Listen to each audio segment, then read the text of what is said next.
This is an audio course. Thank you for listening.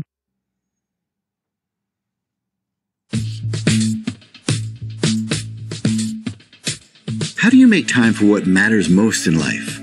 With all the daily hassle of chores, obligations, and seemingly endless to-dos, it may seem impossible to set and achieve big goals for your career or your relationships, much less make time for the kind of creative, adventurous life most of us would love to have. This is mostly a problem of time management, and it can be solved by incorporating some simple principles into your daily routine. Here to explain is Laura Vanderkam, author of the new book, Tranquility by Tuesday, 9 Ways to Calm the Chaos and Make Time for What Matters.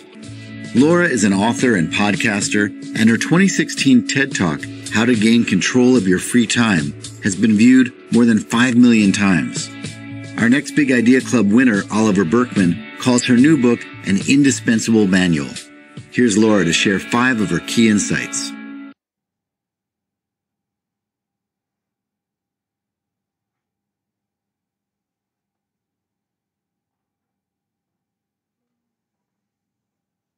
Hi, I'm Laura Vanderkam.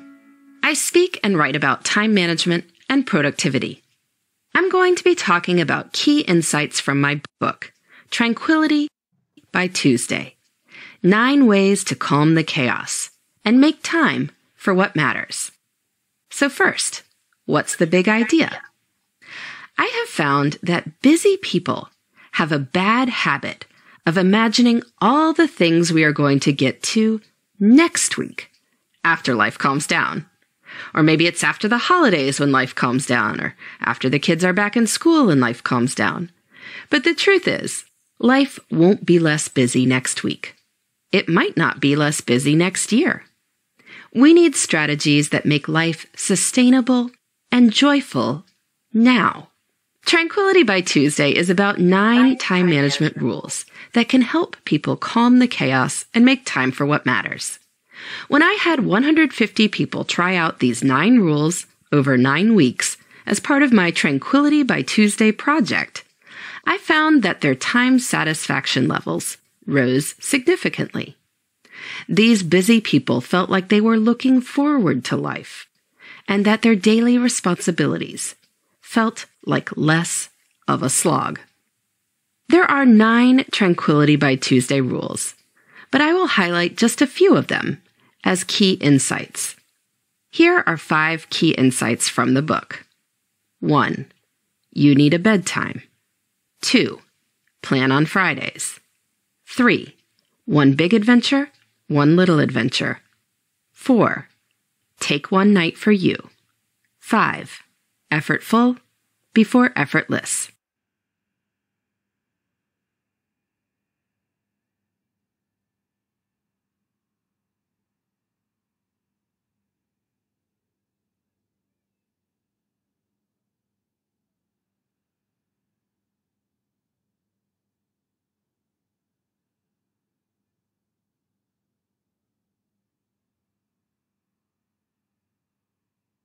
Key insight number 1. You need a bedtime. So when it comes to sleep, I have found an interesting paradox. Reputable time diary studies find that, in general, people get enough sleep from a quantitative perspective.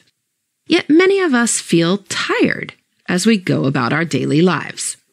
What seems to be happening is that people's sleep is quite disorderly.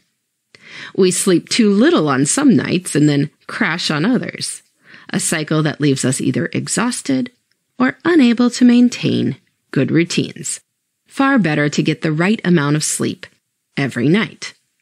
Since most adults have to wake at set times for work or family responsibilities, the only variable that can move is the time you go to bed. So, give yourself a bedtime. Figure out when you need to wake up. Figure out how much sleep you need. Count back and embrace that time as the end of the day. For instance, I need to be up with my high schooler at 6:30 a.m. on weekdays, and I need 7.5 hours of sleep. So my bedtime is 11 p.m. Somewhere between 10 and 10:30 p.m., I start winding down, so I can be in bed on time. When the Tranquility by Tuesday project participants followed this rule, their energy levels rose significantly. A quarter more people said they were getting enough sleep to handle their responsibilities from the beginning of the project to the end. Now, yes, this advice isn't rocket science, but as one person told me, this was the least sexy, but the most useful rule.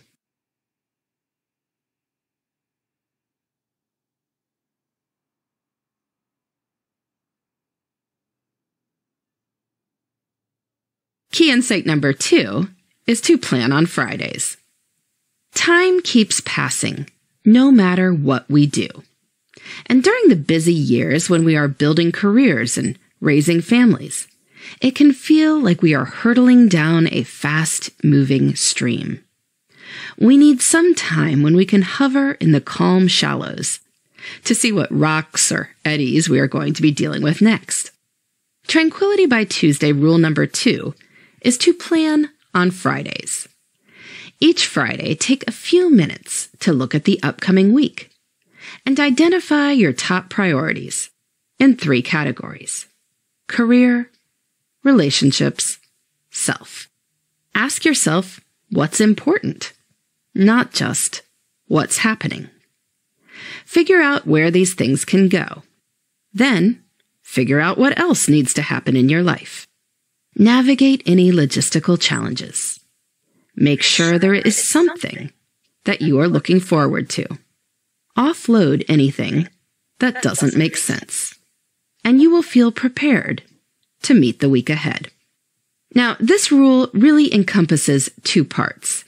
The first, to plan, is the most important. Everyone needs a designated weekly planning time. People sometimes ask me that terrible question of how I do it all, and I don't know that I do. But any success I have in that regard is due to my weekly planning session. But as for Fridays, if you work a Monday to Friday schedule, Friday is what an economist might call a low opportunity cost time. It is hard to start anything new on Friday afternoons. But we might be willing to think about what future us should be doing. And by taking a few minutes to plan the week ahead, we can turn what might be wasted time into some of our most productive minutes of the week. Planning on Fridays can also improve your weekends. Even people who like their jobs can feel a little trepidation on Sunday nights when they don't know what's waiting for them on Monday morning. End Friday with a plan, and you can relax. It is as simple as that.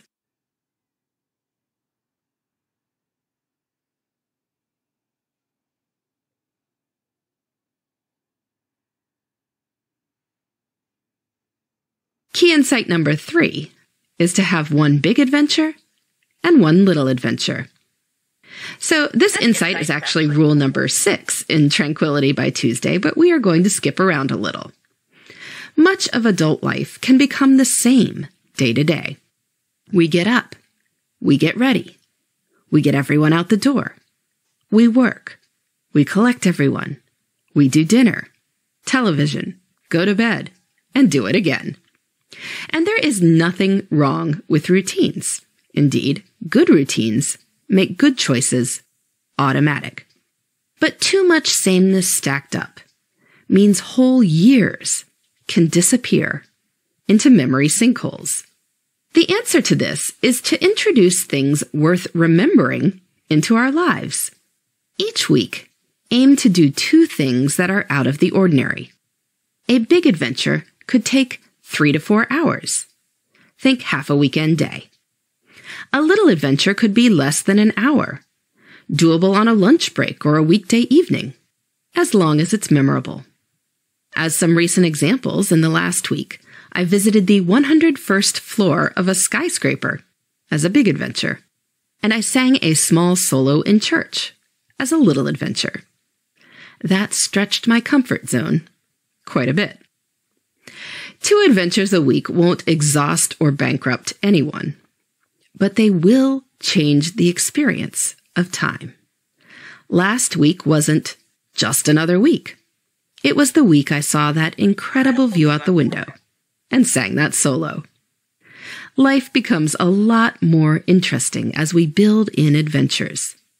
And as we plan them in for the future, we start to have so many more things to look forward to. I don't know about you, but I like being excited about life.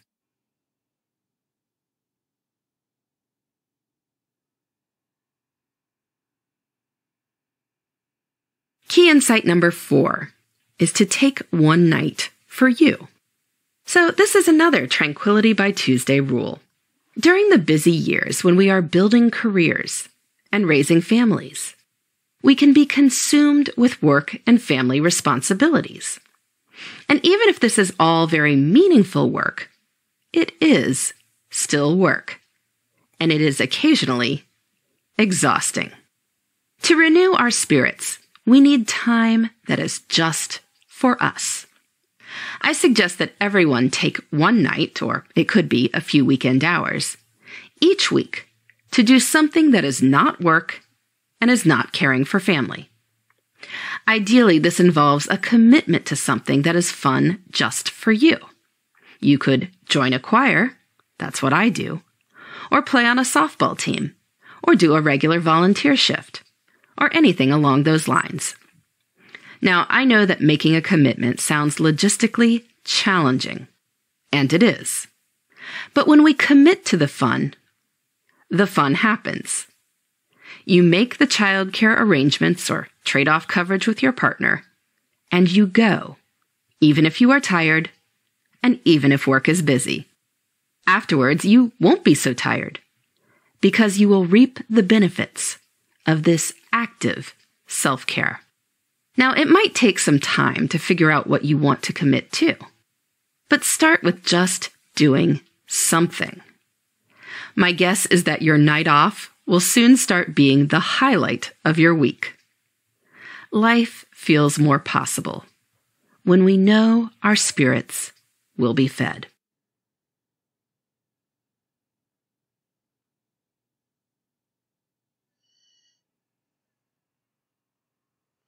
Key insight number 5 is effortful before effortless. So the last rule I want to talk about is to do effortful fun before effortless fun. From studying people's schedules, I know that even the busiest people have some leisure time. The problem is that much of it is unexpected, or short in duration, or it comes at times when we don't have a whole lot of energy, like at night, after the kids go to bed. Screen time fits these constraints incredibly well. And there's nothing wrong with TV or social media. But because this effortless fun is so, well, effortless, it winds up consuming the bulk of our leisure time. Even if, in the abstract, we would prefer to spend more time on reading, or hobbies, or connecting with friends. The solution to this problem is to do at least some effortful fun before effortless fun. Whenever a spot of leisure time appears, do a little effortful fun first. Read an ebook for 2 minutes before switching over to Twitter. Do a puzzle for 10 minutes before turning on Netflix at night. One of 2 things will happen. You might get so into your effortful fun that you just keep going. But even if you don't, you will still get both kinds of fun. The balance shifts, and that makes people more satisfied with their leisure time. So those are just a handful of insights from Tranquility by Tuesday. 9 ways to calm the chaos and make time for what matters. I hope you enjoy the book. I love to hear from people about what rules they've tried. You can reach me at lauravanderkam.com.